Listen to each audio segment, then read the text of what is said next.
रामायण एक ऐसी महागाथा जिसे हम सभी ने बचपन से सुना है, लेकिन क्या आपने कभी सोचा है कि यह कहानी केवल एक बार की नहीं बल्कि अनगिनत बार की भी हो सकती है। क्या ऐसा संभव है कि हर कल्प हर युग में राम जन्म लेते हैं और वही घटनाएं बार बार घटती है। आज हम आपको रामायण का एक ऐसा पहलू बताएंगे जिसे जानकर आप हैरान रह जाएंगे। एक घटना जिसे भगवान श्री राम ने अपने परम भक्त हनुमान को नागलोक भेजा और वहां उन्हें एक ऐसा रहस्य मिला जिसने सृष्टि, समय और ब्रह्मांड के बारे में उनकी सोच को पूरी तरह बदल दिया। हनुमान जी का सामना हुआ अंगूठी के एक ऐसे ढेर से जो केवल एक अंगूठी नहीं थी बल्कि सैकड़ों हजारों रामों की कहानियों का प्रमाण थी। क्या है यह अनोखा रहस्य? क्या रामायण केवल एक युग की नहीं बल्कि अनगिनत युगों की कहानी है? और कैसे भगवान राम ने हनुमान को सिखाया कि मृत्यु, सृष्टि और विनाश केवल इस ब्रह्मांड के अंत चक्र का हिस्सा है। आइए इस अनोखी रोमांचक यात्रा की शुरुआत करें और जाने कि रामायण के इस अद्भुत पहलू में छुपा है ब्रह्मांड और समय का सबसे बड़ा रहस्य। एक दिन भगवान श्री राम जान गए कि उनकी मृत्यु का समय हो गया था। वह जानते थे कि जो जन्म लेता है उसे मरना पड़ता है।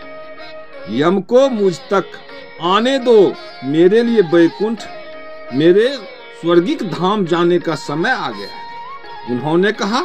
लेकिन मृत्यु के देवता यम अयोध्या में घुसने से डरते थे क्योंकि उनको राम के परम भक्त और उनके महल के मुख्य द्वार पर प्रहरी हनुमान जी से भय लगता था। यम के प्रवेश के लिए हनुमान को हटाना जरूरी था, इसीलिए भगवान श्री राम ने अपनी अंगूठी को महल के फर्श के एक छेद में गिरा दिया और हनुमान जी से इसे खोज कर लाने के लिए कहा। हनुमान जी ने स्वयं का स्वरूप छोटा करते हुए बिल्कुल भंवरे जैसा आकार बना लिया और केवल उस अंगूठी को ढूंढने के लिए छेद में प्रवेश कर गए। वह छेद केवल छेद ही नहीं था बल्कि एक सुरंग का रास्ता था जो सांपों के नगर नागलोक तक जाता था। हनुमान जी नागों के राजा वासुकी से मिले और अपने आने का कारण उन्हें बताया। वासुकी नाग हनुमान जी को नागलोक के मध्य में ले गए जहां अंगूठियों का पहाड़ जैसा ढेर लगा हुआ था। यहाँ आपको राम की अंगूठी अवश्य ही मिल जाएगी, वासुकी नाग ने कहा। हनुमान जी सोच में पड़ गए कि वो कैसे उसे ढूंढ पाएंगे क्योंकि ये तो भूसे में सुई ढूंढने जैसा काम था। लेकिन सौभाग्य से जो पहली अंगूठी उन्होंने उठाई वो राम की अंगूठी थी। आश्चर्यजनक रूप से दूसरी भी अंगूठी जो उन्होंने उठाई वो भी राम जी के ही अंगूठी थी।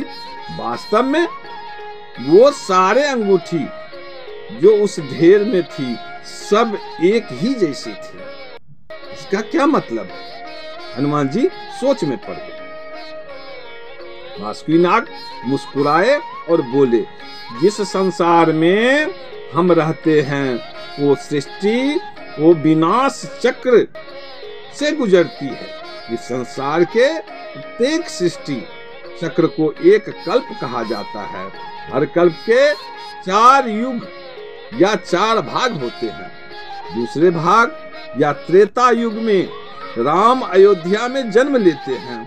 एक वानर इस अंगूठी का पीछा करता है और पृथ्वी पर भगवान श्री राम मृत्यु को प्राप्त होते हैं। इसीलिए यह सैकड़ों हजारों कल्पों से चली आ रही है अंगूठियों का ढेर।